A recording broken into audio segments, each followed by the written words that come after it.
سابقوا إلى مغفرة من ربكم وجنة عرضها كعرض السماء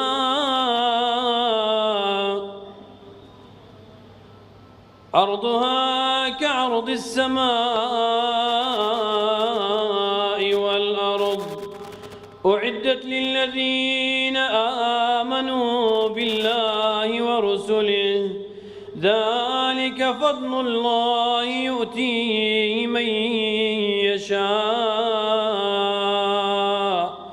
والله ذو الفضل العظيم. بەلای خۆی گەورەی میهرەبان بە پێویستمان زانیوەکو مەڵبەند کۆڕێک ساز بکەین بە مناسبەی ساڵوەگەڕی ساڵی کۆچی کە ئەم ڕووداوای زۆر گەورەیە لە مێژووی ئیسلام لە ژەنامەی پێغەمبەر عەلەیهی سەڵات وسەلام.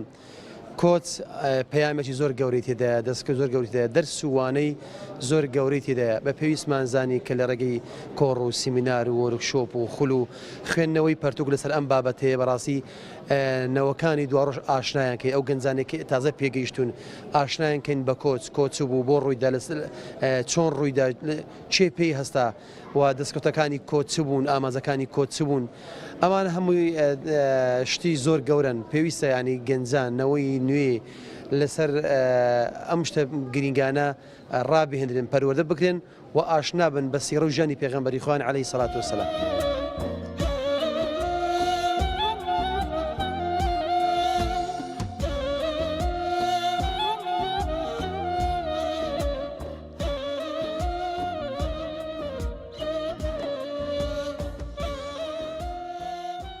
بسم الله الرحمن الرحيم.